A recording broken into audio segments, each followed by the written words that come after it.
Hi friends, आज मैं आपके लिए लेकर आई हूँ साउथ के बहुत फेमस स्नैक निपट्टू यानी निपट। इन स्नैक की खासियत यह है कि इसमें मसाले नहीं पड़ते हैं, कुछ इंग्रेडिएंट्स होते हैं, उन्हीं की वजह से ये जो स्नैक्स है बहुत ही टेस्टी लगते हैं खाने में। एक अलग टेस्ट आता है नॉर्मल मठरी के मुकाबले।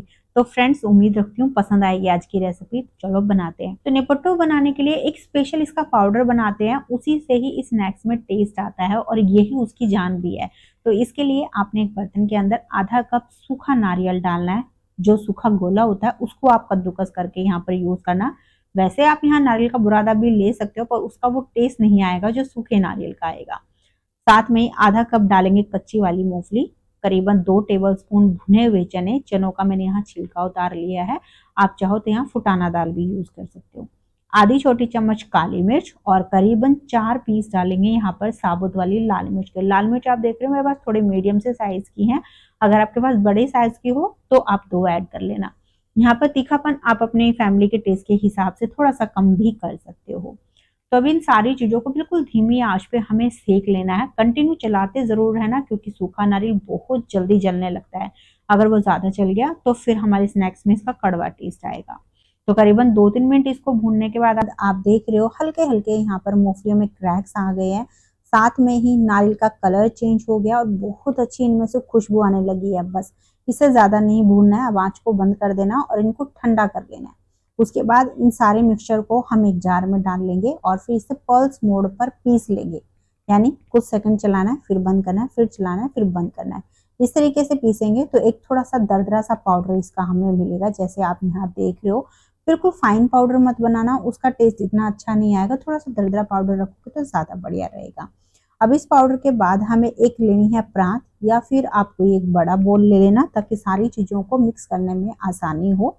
फिर इसमें 1 कप डालेंगे चावल का आटा, साथ में ही आधा कप सूजी। तो सूजी बिल्कुल बारीक वाली लेनी है। अगर आपके पास मोटी सूजी है तो एक बार आप उसे मिक्सी में डाल के पीस लेना और फिर यूज करना। अब आधा कप डालेंगे इसमें मैदा। चावल और सूजी के अंदर हल्के हल्के से दाने होते हैं, तो मैदा से एक अच्छी सी बाइंडिंग इस डो में आ जाएगी। साथ में इसको हैंडल करना भी आसान होगा और इससे हमारे जो ये स्नैक्स है वो और भी ज्यादा कुरकुरे बनेंगे। आधी छोटी चम्मच इसमें अजवाइन भी डाल देंगे। 1 छोटी चम्मच इसमें डालेंगे सादा नमक। साथ में ही जो हमने मसाला तैयार किया वो सारा इसमें ऐड कर देंगे। यहाँ पर करी पत्ता भी डलता है फ्रेंड्स। मेरे पास करी पत्ता खत्म हो गया था, इसलिए मैं यहाँ नहीं ऐड कर रही हूँ। अगर आपके पास फ्रेश करी पत्ता हो ना तो बिल्कुल बारीक चॉप करके आप 10-12 करी पत्ता ऐड कर देना, उससे बहुत बढ़िया टेस्ट आता है। अब इसमें 2 टेबलस्पून हम डालेंगे गरम गरम तेल। बिल्कुल अच्छा गरम करके आपने यहाँ तेल डालना है। इससे हमारा जो ये स्नैक्स है ना बहुत कुरकुरा और क्रिस्पी बनेगा। तो बस अब सारी चीजों को आपने अच्छे से मिक्स कर लेना है। बढ़िया से रब करते हुए इसे मिक्स करना है, ताकि जो ये ऑयल है वो सूजी चावल सबके अंदर बिल्कुल अंदर तक रम जाए। इससे स्नैक्स बहुत ही क्रिस्पी बनेगा।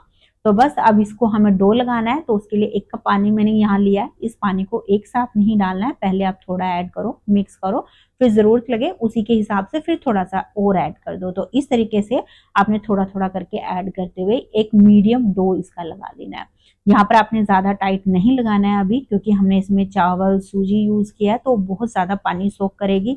अगर आप पहले से ही टाइट आटा लगा दोगे तो फिर ये बाद में जाके और ज्यादा टाइट हो जाएगा और आपको हैंडल करने में इसको दिक्कत आएगी। तो पहले आप इसका मीडियम आटा लगाना, जैसे हम नॉर्मल रोटी के लिए लगाते हैं। तो आप देख रहे हो मैंने अच्छे से यहाँ पर डो को लगा लिया है और डो आप देखो बिल्कुल मीडियम है अभी। तो बस इतना ही डो हमें यहाँ पर लगाना है। अब इसके बाद आपने इसको थोड़ा सा ऑयल से कवर कर देना ताकि ये ड्राई ना हो। अब बस कवर करके आपने करीबन आधे घंटे के लिए इसको जरूर रख देना है। सूजी और जो चावल होता है उसको थोड़ा सा टाइम चाहिए, ताकि वो हल्के से फूल के नरम हो जाए। अगर आप ऐसे ही डायरेक्ट उनको स्नैक्स बनाओगे तो बाद में सूजी के और चावल के ना दाने आपको दिखेंगे इन स्नैक्स के अंदर, फिर वो देखने में अच्छे नहीं लगते हैं। तो इसलिए थोड़ा सा आप रेस्ट यहाँ पर आटे को जरूर देना। तो आधा घंटा रेस्ट देने के बाद आप देख रहे हो कि डो पहले से हल्का सा और टाइट हो गया है।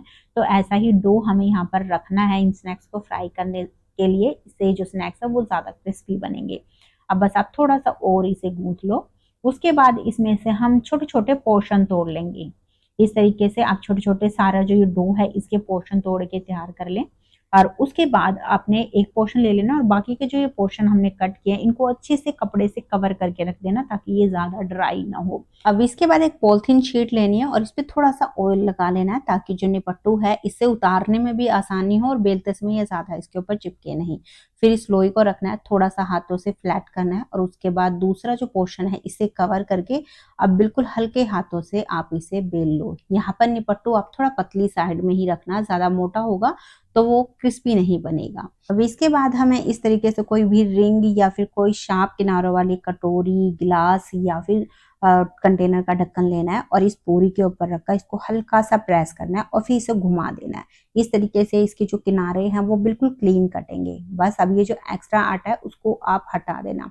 इससे हमारे जो निपट्टू है वो सारे एक जैसी शेप में बनेंगे तो देखने में भी अच्छे लगेंगे। वैसे आप चाहो तो सिंपल ऐसे भी बना सकते हो बिना शेप के भी। तो अब एक फोक लेना है और इसमें होल कर देना है, इससे निपट्टू फ्राई करते समय फूलते नहीं है। जो हमने मसाला डाला उसकी वजह से उनमें फ्लावट कम आती है, फिर भी एक आधे निपट्टू फूल जाते हैं, इसलिए आप होल लगा लोगे तो ज्यादा बढ़िया रहेगा।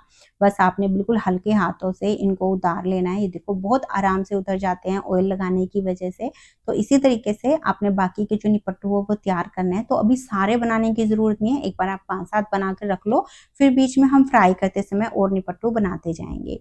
तो मैंने करीबन यहाँ 8-10 निपट्टू बनाकर रख लिए हैं। अब इन्हें हमें फ्राई करना है, तो उसके लिए मैंने पहले से ऑयल को गर्म होने के लिए रख दिया था। यहाँ पर तेल हमें मीडियम गर्म रखना है और उसके बाद आपने एक एक करके इसमें निपट्टू डालते जाना है। निपट्टू बहुत ज्यादा नहीं डालना, इतना डालना है कि थोड़ा सा स्पेस कढ़ाई में बचा रहे ताकि उलटने पलटने में हमें आसानी हो। निपट्टू को डालने के बाद आपने आंच को मीडियम पे रख देना और फिर इसे थोड़ा सा फ्राई होने देना है जब तक कि इनकी ऊपर की सरफेस थोड़ी सी हार्ड नहीं हो जाती।